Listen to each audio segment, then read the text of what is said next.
ஜெயச்சந்திரனின் அடடா audio offer 5 முதல் 70% வரை டிஸ்கவுண்ட். நலம் காக்கும் ஸ்டாலின், உங்கள் குடும்பத்தின் நலன் அரசின் பொறுப்பு. கட்டணமில்லா மருத்துவ சேவைகள். ஆச்சி கொழுக்கட்டை மாவு வந்தாச்சு. ஆச்சி கொழுக்கட்டை மாவிற்கு கொழுக்கட்டை அச்சை கேட்டு வாங்குங்கள். அவர் வந்தாரு, வணக்கம் சொன்னாரு, நானும் வணக்கம் சொன்னேன், அவ்வளவுதான் நடந்துச்சு அப்படின்னு ராமதாஸ் தனது மகன் அன்புமணியுடனான சந்திப்பு குறித்து இப்போ வாய் மலர்ந்திருக்காரு. அதற்கு பின்னணியில் நிறைய கணக்குகள் சொல்லப்படுது. இது அந்த 2 மணி நேரம் சந்திப்புங்கிறது என்னென்ன விஷயங்கள் பேசப்பட்டுச்சு அப்படிங்கிறதெல்லாம் பேசப்படுது. அதை பற்றி விரிவாக பேசுவோம். அதே மாதிரி பிரதமர் மோடி திடீர்னு என்னப்பா ஆர்எஸ்எஸ் மேலே அவ்வளோ பாசம், அதுவும் பொதுவெளியிலேயே அவ்வளோ பாசத்தை வெளிப்படுத்துகிறாரு அப்படிங்கிற வகையில் அதுவும் ஒரு பேசு பொருளாக மாறி இருக்கு. விரிவாக பேசுவோம். Welcome to sensation.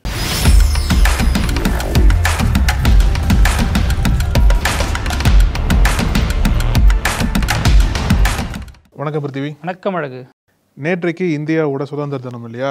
வழக்கம் போல பிரதமர் மோடி ரெட் ஃபோர்ட்ல கொடியேற்றி ஒரு உரை நிகழ்த்தியிருக்காரு. இது அவருக்கு 12வது சுதந்திர தின உரைன்னு சொல்லலாம். ஏன்னா 2014 பதவிக்கு வந்தார், அதிலிருந்து தொடர்ச்சியாக உரை நிகழ்த்திட்டு வர்றாரு இல்லையா? ஆனால் கடந்த 11 ஆண்டுகளாக எந்த ஒரு சுதந்திர தின பேச்சுலையும் ஆர்எஸ்எஸ் பற்றி ஒரு வாட்டி கூட பேசுனது கிடையாது. ஆனால் இந்த வாட்டி தான் முதல் முறையாக ஆர்எஸ்எஸை பற்றி இண்டிபெண்டன்ஸ் டே ஸ்பீச்சில் பிரதமர் பேசியிருக்கிறது நாடு முழுக்க பெரிய கவனம் பெற்றிருக்கு. என்ன காரணம்னு கேட்டிங்கன்னா அதுக்கு பல காரணம். நீண்ட நேரம் பேசின பிரதமர்ல இவர் ஒருத்தராக பதிவாயிருக்காரு. மிக நீண்ட நேரம் பேசியிருக்காரு. இந்த வாட்டி 100 நிமிடங்கள் பேசியிருக்காரு இல்லையா? அதில் குறிப்பாக பல அறிவிப்புகள் சொல்லப்பட்டாலும் பல கருத்துக்கள் பகிரப்பட்டாலும் முக்கியமாக எதற்காக மோடி இப்போ ஆர்எஸ்எஸ் பற்றி பேசுகிறாரு, மோடியோட நோக்கம் என்னவா இருக்குது அப்படின்னா ஆர்எஸ்எஸ் பற்றி பேசியாகணுன்ற நோக்கம் தான். ஆனால் ஆர்எஸ்எஸ் பற்றி மட்டும் பேசினா அது தவறா எடுத்துக்கொள்ளப்படும் சொல்லிட்டு அதை எப்படி கொண்டு போறாரு அப்படின்னா, எல்லாருமே இந்த நாட்டை கட்டமைச்சாங்க, அதுல ஆர்எஸ்எஸ் ஒண்ணுன்ற மாதிரி கொண்டு போறாரு. 79வது இண்டிபெண்டன்ஸ் டே இல்லையா? அதுல பல அறிஞர்கள், ஞானிகள், அப்புறம் எல்லாரும் விவசாயிகள், மக்கள்கள், ராணுவ வீரர்கள் எல்லாம் சேர்ந்து நாட்டை கட்டமைச்சாங்க. அதுல பாத்தீங்கன்னா பல அமைப்புகளும் இருக்கு. அதுல ஒரு குறிப்பிடத்தக்க அமைப்பு ஆர்எஸ்எஸ். அந்த ஆர்எஸ்எஸ் அமைப்பை தொடங்கி 100 ஆண்டுகள் முடிய போகுது. அது மட்டும் இல்லாம ஆர்எஸ்எஸ் அமைப்பு நாட்டிற்கு செஞ்ச சேவைகள் எல்லாம் பெருமைக்குரியது, புகழ் பெற்றதுன்ற மாதிரி பல வாட்டி ஆர்எஸ்எஸ் வெளிப்படையா ஒரு இந்திய பிரதமர், அதாவது சுதந்திர இந்தியாவில் 3 முறை தடை செய்யப்பட்ட அமைப்பை ஒரு இண்டிபெண்டன்ஸ் டே ஸ்பீச்சில் மோடி எப்படிங்க பேசலாம், ஒரு பிரதமர் எப்படி இந்த அமைப்பை புகழ் பெற்ற அமைப்புன்னு சொல்லிட்டு எப்படி நீங்கள் சொல்லலான்னு சொல்லிட்டு தான் நாடு முழுக்க ஒரு கேள்வி இருந்திருக்கு. பிரதமரே போய் பார்த்துட்டு வந்தாரு, பிரதமர் அலுவலகத்துக்கு அவர் பார்த்தாருன்னு ரொம்ப நெருக்கமாக தானே இருக்காங்க. அதில் பிரதமர் பேசுறதுல என்ன தப்பாயிட போகுது? அப்படிதான் இருக்காங்க. என்னன்னா என்ன தப்பாயிட போகுது அப்படின்னா, இது வரைக்கும் ஆர்எஸ்எஸ் பத்தி பேசல இந்த கடந்த 11 வருஷங்களா. இப்போ எதற்காக ஆர்எஸ்எஸ் பத்தி பேசுறாருன்னு சொல்லும் போது தான் அதுல பல கணக்குகள் சொல்றாங்க. குறிப்பா இப்போ அந்த 75 வயதை தாண்டா நீங்க ரிட்டையர் ஆயிடணும்னு சொல்றாங்க இல்லையா ஆர்எஸ்எஸ் கொள்கைப்படி. இப்போ அடுத்த மாதம் மோடிக்கு 75 வயசு வரப்போகுது. அதுக்கு முன்னாடியே ஆர்எஸ்எஸோட ஆதரவு வேணும், ஆர்எஸ்எஸ்க்கு ஆதரவா வெளிப்படையா பேசணும் அப்படின்னா அதற்குண்டான ஆதரவு கிடைக்கும்ன்ற மாதிரி அந்த நோக்கத்துல மோடி பேசப்பட்டதா ஒரு பக்கம் பார்க்கப்பட்டாலும், இன்னொரு பக்கம் என்ன போயிட்டு இருக்கு அப்படின்னா, இதுல ஆர்எஸ்எஸோட அஜெண்டாவும் மறைமுகமா இருக்குன்ற மாதிரி சொல்றாங்க. அதாவது 2024 நாடாளுமன்ற தேர்தலுக்கு முன்னாடி ஜேபி நட்டா என்ன சொன்னார் அப்படின்னா, எங்களுக்கு ஆர்எஸ்எஸோட தயவே தேவை இருக்காது, பாஜக ஒரு தன்னிறைவான ஒரு அரசியல் கட்சியா வந்துருச்சு, அதனால ஆர்எஸ்எஸோட தயவெல்லாம் எங்களுக்கு தேவையே இருக்காதுன்ற மாதிரி ஜேபி நட்டா கருத்து தெரிவிச்சிருந்தார். அந்த கருத்து மோடியோட கருத்தை தான் பார்க்கப்பட்டது. ஏன்னா ஆர்எஸ்எஸையும் தாண்டி மோடியோட முகம் தான் அங்கே பார்க்கப்படும்ன்ற மாதிரி ஒரு அஜெண்டா இருக்கு இல்லையா? ஆனா இப்போ எப்படி மாறி இருக்கு அப்படின்னா, எந்த மோடி ஆர்எஸ்எஸ்க்கு எதிராக செயல்பட ஆரம்பிச்சாரோ அதே மோடியை வச்சு ஆர்எஸ்எஸ் ஒரு மிக முக்கியமான தருணத்துல பேச வச்சிருக்காங்கன்ற மாதிரி ஒரு கருத்து நிலவிட்டு இருக்கு. ஏன்னா ஆர்எஸ்எஸோட தயவு இல்லாம மோடியும் சரி பாஜகவும் சரி செயல்பட முடியாது அப்படின்றதுக்கு உதாரணமா பல சட்டமன்ற தேர்தலில் காட்டலாம் நம்ம. ஏன்னா ஆர்எஸ்எஸ் கீழே ஒர்க் பண்ண போய் தான் பாஜக ஜெயிச்சிருக்கு இல்லையா? அந்த மாதிரி பார்க்குற சமயத்தில் ஆர்எஸ்எஸோட தயவு மோடிக்கு அதிகமாக தேவைப்படுது இப்போ. ஏன்னா தொடர்ந்து மோடிக்கு பதிலாக யார் கொண்டு வர போகிறாங்க, மோடி அவரோட பதவி இழக்க போகிறாரா, அவருக்கு பதிலாக நிதின் கட்கரி வர போகிறாரா அப்படின்ற மாதிரி பல விவாதங்கள் போயிட்டு இருக்கிற சமயத்தில் ஆர்எஸ்எஸ்க்கு வெளிப்படையாக அவரோட ஆதரவு தெரிவிச்சிருக்காரு. அதுவும் முதல் முறையாக அந்த சுதந்திர தின விழாவில் கொடியேற்றத்தின் போது ஆர்எஸ்எஸ்க்கு ஆதரவாக மோடி பேசுனதெல்லாம் பார்க்கும்போது நிச்சயமா ஏதோ ஒரு கணக்கு பின்னாடி நடந்திருக்கு. அதனோட நீட்சியாக தான் இவரே ஆர்எஸ்எஸ்க்கு ஆதரவாக பேசுகிற மாதிரி சொல்கிறாங்க இப்போ. இதில் இன்னொரு விஷயம் என்ன சொல்லப்படுதுன்னா, ஆர்எஸ்எஸ் அப்படி என்ன சமூக பங்களிப்பை இந்த நாட்டுக்கு பண்ணிடுச்சு. ஒரு சுதந்திர போராட்டம், விடுதலை போராட்டம், இந்த மாதிரி நேரங்கள்லாம் ஆர்எஸ்எஸ்னுடைய பங்களிப்பு என்ன, வெள்ளையனே வெளியேறு இயக்கத்துலலாம் ஆர்எஸ்எஸ் என்ன பண்ணுச்சு, அதுலேருந்து முற்று முழுதாக விலகிதானே நின்றுச்சு. சுதந்திர போராட்டத்தில் இதனுடைய பங்களிப்பு என்னங்கிற கேள்விகள் தொடர்ந்து முன்வைக்கப்படுது. குறிப்பாக மாணிக்கம் தாகூர் காங்கிரஸ் எம்பி இது குறித்து ஒரு பெரிய அறிக்கையை வெளியிட்டிருக்காரு. அதுவும் பேசு பொருளாயிட்டு இருக்கு. நீங்கள் இவ்வளோ தூரம் புகழ்ந்து பேசுகிற அளவுக்கு ஆர்எஸ்எஸ் என்ன பண்ணுச்சு? இப்போ மசூதி அடிச்சாங்க, அதுக்கு போல ராமர் கோவில் கட்டினாங்க, இதற்கு பின்னணியில் ஆர்எஸ்எஸ் இருந்துச்சுன்னு சொல்லல. நாட்டோட சுதந்திரத்திற்கு வேலை பார்த்த அமைப்பை வந்து எதுக்காக 3 மீட்டர் தடை பண்ண போறாங்க? அது வந்து மதவாத பிரச்சாரம், விருப்பு பிரச்சார படம் தடை பண்றாங்க. அதுதான திருமாவளவன் கேட்கிறாரு. தேசப்பிதா காந்தி மரணத்திலேயே ஆர்எஸ்எஸ்க்கு தொடர்பு இருக்கு அப்படிங்கிற ஒரு விமர்சனமும் இன்னமும் தான் சொல்லப்படுது. ஆர்எஸ்எஸ்க்குன்னு ஒரு முறையான அடையாள அட்டை கிடையாது. ஆர்எஸ்எஸ்ல இருக்கிறாங்க அப்படிங்கிறதுக்கான எந்த அடையாளமும் பொது வெளியில தெரியாது. ஸோ அப்படி ரகசியமா இயங்க வேண்டிய அந்த அமைப்பினுடைய தேவை என்ன அப்படிங்கிறதும் தொடர்ந்து விவாதிக்கப்பட்டே வருது இல்லையா? இதுல இன்னொரு தரப்புல என்ன சொல்லப்படுதுன்னா, ஆர்எஸ்எஸ்லாம் தாண்டி வளர்ந்துட்டாரு பிரதமர் மோடி, இனிமேலாம் ஒன்றும் ஆர்எஸ்எஸோட தயவு தேவையில்லை.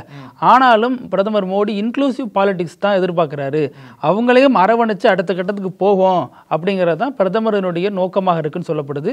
ஏன்னா சமீப நாட்களாக அந்த பிரச்சனை போனுச்சு. நாடாளுமன்ற தேர்தலில் ஆர்எஸ்எஸ்னுடைய பிரச்சார பத்திரிகையும் பிரதமர் மோடியை கடுமையாக விமர்சிச்சிச்சு. இந்த சைடு நீங்க சொன்ன மாதிரி ஜேபி நட்டாவும் ஆர்எஸ்எஸ் கடுமையாக விமர்சிச்சாரு. இப்படியே போறது நல்லா இருக்காதுங்கிற அடிப்படையில் தான் அந்த ஆர்எஸ்எஸ் அலுவலகத்துக்கு வரலாற்றில் இல்லாத அளவில் முதல் முறையாக பிரதமர் வந்து அலுவலகத்துக்கே போனார். அதற்கடுத்து பிரதமரை வந்து சந்திச்சாரு ஆர்எஸ்எஸ் தலைவர். ஸோ இப்படி ஒரு இணக்கமான சூழல் ஏற்படுறப்ப தான் பிரதமருடைய இந்த சுதந்திர தின விழா உரையிலையும் அதை வந்து குறிப்பிட்டாரு. அதாவது அவங்களுக்கு தேவையில்லாத ஒரு பகை வேண்டாம், அதே நேரம் பிரதமர் தான் இனியும் செயல்பட போறாரு, இந்த ஆண்டு முழுக்க அவர் தான் வரப்போறாரு அப்படின்னு சொல்றாங்க. இந்த முழு பீரியடை அவர் வந்து கண்டிப்பா நிறைவேற்றுவார், இதுல அவர் தான் பிரதமராக இருப்பார், மாற்று கருத்தே கிடையாது இதுல. ஏன்னா நீங்க சொல்ற 75 வயது அப்படிங்கிறதெல்லாம் மற்றவர்களுக்கு பொருந்தும், பிரதமருக்கு பொருந்தாது.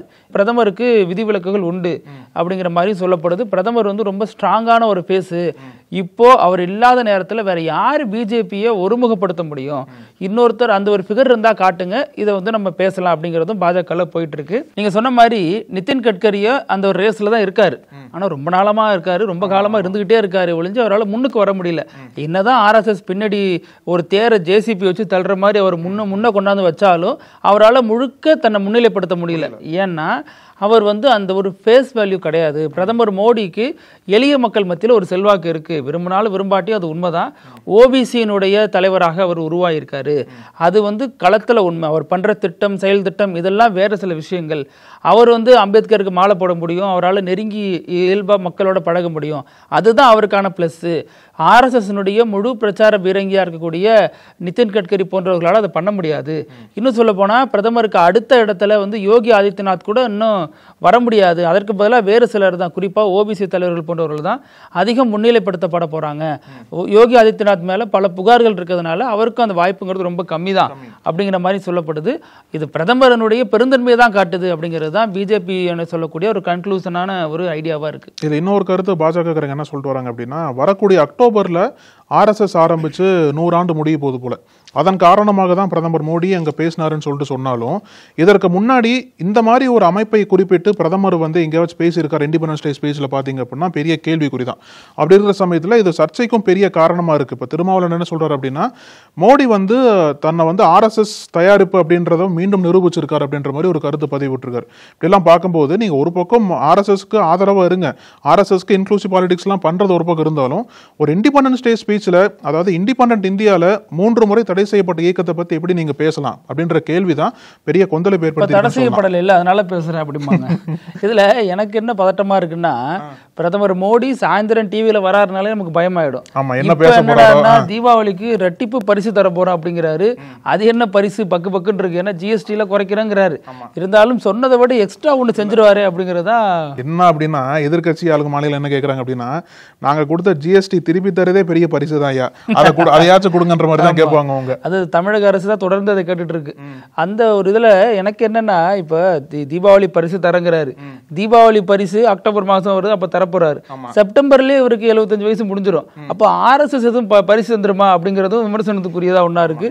அந்த ஒரு எதிர்பார்ப்பும் போயிட்டு இருக்கு. ஆமா, இப்ப வந்து பிரதமர் மோடி ஆர்எஸ்எஸ் உண்டான மோதல் பத்தியும் அவரோட நோக்கம் என்னன்னு பத்தி பேசணும் இல்லையா? இப்போ தமிழகத்தை சேர்ந்த ஒரு முக்கியமான கட்சியோட நோக்கம் என்ன அப்படின்னு பார்க்கும்போது தான் பாமக பாமக ராமதாஸ் vs அன்புமணி அப்படின்ற 2 பாதைகளில் போயிட்டு இருக்கிற சமயத்தில் நேற்றைக்கு திடீர்னு ஒரு ஆச்சரியம் கலந்து அதிர்ச்சி நடந்திருக்கு. என்ன அப்படின்னா, அன்புமணி வந்து ராமதாஸ் இல்லத்துக்கு வந்திருக்கார். அங்கே வந்து ராமதாஸ் இருந்திருக்காரு. அப்போ வந்து என்ன அப்படின்னா, ராமதாஸோட மனைவிக்கு பிறந்த நாள் போல. அங்கே வந்து எல்லா ஃபேமிலிலாம் சேர்ந்து கேக் வெட்டி கொண்டாடுறாங்க. சொல்லலாம், அதுவும் வச்சுக்கலாம். அவங்க வந்து கேக்கெல்லாம் வெட்டி செலிப்ரேட் பண்ணுறாங்க. அந்த மாதிரி ஒரு நிகழ்வுல வந்து அன்புமணி பக்கத்தில் ராமதாஸ் நிற்கிற மாதிரி நம்ம புகைப்படங்கள்லாம் வந்துச்சு இல்லையா? ஆனால் அந்த புகைப்படங்கள் மட்டும் தான் வந்துச்சே ஒழிய அதற்கப்புறம் என்ன பேசப்பட்டது, 2 பேரும் சந்திச்சு பேசிக்கிட்டாங்களா இல்ல வெறுமனே கேட்க மட்டும் விட்டுட்டு கிளம்பிட்டாங்களான்னு சொல்லிட்டு ஒரு பெரிய கேள்வி இருக்கு. 6:45 மணி போல் சாயந்தரம் போறாரு அன்புமணி. குடும்பத்தோட போறாரு. தனது மனைவி, 3 மகள்கள், பேர குழந்தை எல்லாரையும் அழைச்சிட்டு போறாரு. போயிட்டு அம்மாவுக்கான பிறந்தநாள் வாழ்த்து சொல்லிட்டு அவங்கள்ட்ட ஆசீர்வாதம் வாங்குறாரு. அதை அடுத்து அங்கே 2 மணி நேரம் இருந்திருக்காரு. கிட்டத்தட்ட 8:30 மணி 8:45 போல தான் அங்கேருந்து வந்திருக்காரு. ஆனால் செய்தியாளர்கள் யார்ட்டையுமே அவர் பேசுறது கிடையாது. இது வரைக்கும் இந்த சந்திப்பு, இந்த பிரச்சனை நடந்த தொடக்கத்திலிருந்து இது வரைக்கும் செய்தியாளரை ஒரு பிரஸ் மீட் கொடுத்தேன் அப்படின்னே அவர் கிடையாது. இது சம்பந்தமா பேசவே மாட்டார். ரொம்ப தெளிவா இருப்பாரு. அதனால இந்த மாதிரியும் அவர் பேட்டி கொடுக்கல.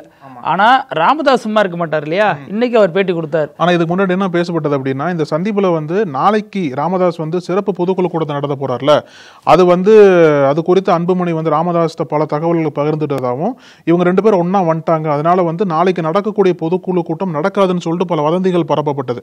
அதற்கு இன்னைக்கு வந்து ராமதாஸ் வந்து பதிலடி கொடுத்திருக்காரு. அதெல்லாம் பொய் பொய் பொய், சதி சதி சதி அப்படின்னு அழுத்தம் திருத்தமா மீண்டும் 3 முறை சொல்றாரு எல்லாத்தையும். சரி, இப்ப சேருவீங்களான்னு கேட்கிறப்ப போக போக தெரியும்னு பாட்டு பாடி பதில் சொல்லிடுறாரு. நாளைக்கு என்ன நடக்க போகுது அப்படிங்கறதான் பெரிய எதிர்பார்ப்பு கிடைப்பிருக்கு. ஆகஸ்ட் 17 நாளைக்கு ஒரு சிறப்பு பொதுக்குழு கூட்டம் நடக்கும்ன்றத உறுதியா சொல்லிட்டாரு. நடக்குங்கிறாரு. எல்லாருக்கும் அழைப்பு கொடுத்துருக்கேன், வருவாரு. ராமதாஸ் அன்புமணி கொடுத்துறீங்களா அப்படின்னு கேட்கிறப்ப அவர் தான் செயல் தலைவர் பொறுப்பே ஏத்துக்கலையே அப்படிங்கிற மாதிரி அது கடந்து போறாரு. இன்னொரு தரப்பு அன்புமணி தரப்புல என்ன சொல்றாங்க அப்படின்னா, இந்த பொதுக்குழு விவகாரத்துல இந்த பொதுக்குழு கூட்டுறதுக்கே அவருக்கு உரிமை கிடையாது, நிறுவனருக்கு அந்த உரிமை கிடையாது. பொதுச் செயலாளர் தான் பொதுக்குழுவை கூட்டணும், தலைவர் அதில் தலைமை தாங்கணும். அந்த அடிப்படையில் நாங்க கூட்டினது தான் பொதுக்குழு. போட்டி பொதுக்குழு இன்னொரு பொதுக்குழுங்கிறதுக்கு அர்த்தமே இல்லை. பேர் வேணா வச்சுக்கலாம், ஆனால் அது உண்மையான பொதுக்குழு கிடையாது. இருக்கிற 108 மாவட்ட செயலாளர் 102 பேரும் என்னமோ எங்க பக்கம் தான் இருக்காங்க, பொதுக்குழு உறுப்பினர் 100% எங்க பக்கம் தான் இருக்காங்க அப்படின்னு அவங்க நிறைய, இப்போ எம்எல்ஏல 5 எம்எல்ஏல 3 எம்எல்ஏ எங்க பக்கம் தான் இருக்காங்கன்னு அன்புமணி தரப்புல நிறைய விஷயங்கள் வலுவான ஆதாரமா எடுத்து வைக்கப்படுது.